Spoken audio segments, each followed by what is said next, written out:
Hi everyone, it's Roger and Jeremy here from the What's on Disney Plus podcast. In this episode, we're going to be sharing our thoughts on Maleficent, which is going to be available on Disney Plus in the United States from the 1st of October, and it's also available everywhere else. So we wanted to talk into this one. This one was one that a lot of people were voting for on YouTube and Patreon, which you can support us from as little as $2 a month, which helps support the channel, support keeping everything going, keeping all the lights on, etc. So Maleficent, watch this one again. What did you think of this one, Jeremy? It's not my favorite live action remake, kind of. Obviously, the story of Sleeping Beauty, but it's high up there. I really like this one, and I love that they took the focus and put it on Maleficent, who's the most interesting character in the Sleeping Beauty story. Because let's face it, Sleeping Beauty is kind of a lame story. Well, a lame character.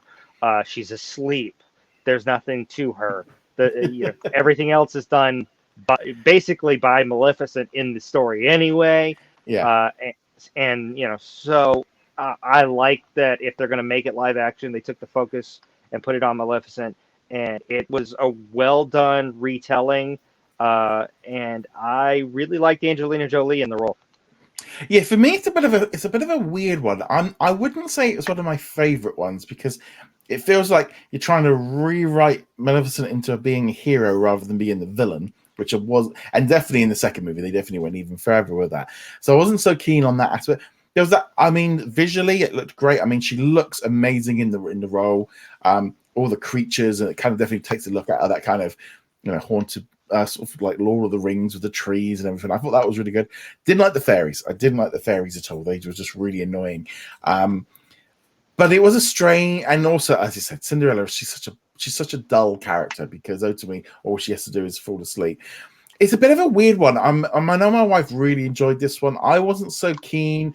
If this never got made, I wouldn't really be worried about it. I only saw the second one was because my wife loved the first one, so we went and saw it. But it's definitely for me. I'm watching this one through. Going, oh, there's parts of I like the whole thing with the raven and the dragon and all the rest. So I thought that was a good update to kind of change it a bit. But I don't know. It's such a weird one of like taking a villain and just trying to turn her into the good person. And it's like she had a bit of remorse. You still cursed a child to sleep for eternity. And then we're all supposed to. Oh, so you love her, so you could break the curse. It was a bit like, I mean, it makes more sense than the kid doing it because they've only seen each other for 2 minutes. But I don't know. It's such a strange little movie. It is strange. It does differ from the original fairy tale, but like I said, they have her interact with Aurora, so it makes more sense than hey, this guy she just met yesterday is going to kiss her and she's going to feel better. And also, on top of it, they actually gave her a motivation for wanting to curse the child. And in the animated version, when you watch, it's just I wasn't invited to a party. That's okay. Yeah. That's a terrible reasoning. Here, she's been wronged by the girl's father. I can understand wanting revenge in that instance. So it gave some motivation. I do think they went a little too far in trying to make her into a hero. I agree with you there. That's why I don't put this on the level of some of the other live action remakes that I really liked, like The Jungle Book or Beauty and the Beast. But, this is still a lot better than the Lion King live action was. Well, I think the thing is with this one is in some ways I give them credit for going off and doing something fresh and original and kind of mixing it up a little bit. So we're not getting, it's not just a scene for scene remake like The Lion King.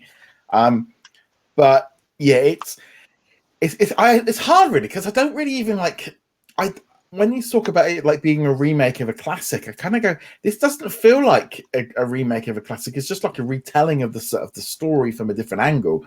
Whereas like Aladdin and Lion King and things like that feel they're remaking them almost beat for beat. And I don't know, it is a strange little movie. I mean, it did very well at the box office, enough to kind of bring in the second one.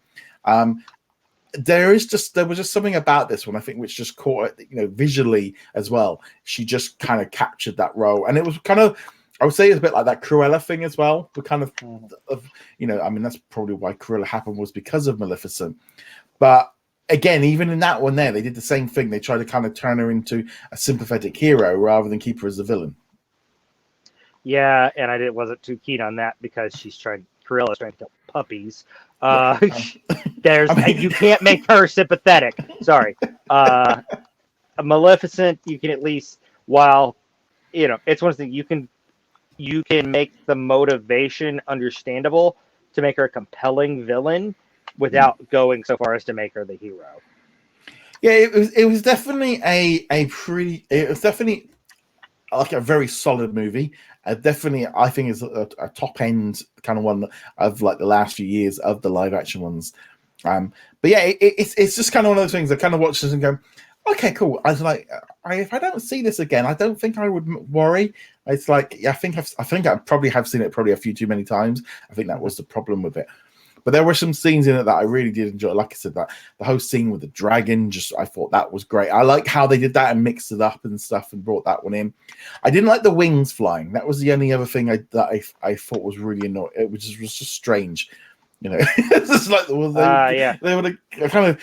I know it's magic and all the rest of it, and we got all the she can turn them into a dragon, so why can't her wings fly? But it just looked a bit strange. Yeah. And the other thing for me is Imelda Staunton plays one of the fairies. I don't know which one she played. I cannot remember, but this is the woman that played Dolores Umbridge in Harry Potter. Yeah. I cannot, in good conscience, watch a movie and go, yeah, she's one of the good people in it after seeing her as Dolores Umbridge. Well, it's funny because I think again that might be again a little bit of a difference in because I've seen her in so many TV series and movies over the years. I'm just looking here, like she's done a lot. Yeah, she's just worked in loads and loads of movie. I mean, yeah, she's got quite a lot of, but also TV series, which obviously breaks it up a bit for me at my end of what here, Big and Small, Wind in the Willows, Doctor Who, etc. There's a lot of things. So I was a lot more familiar with her work anyway. She's a British actress, but yeah, it's a solid movie.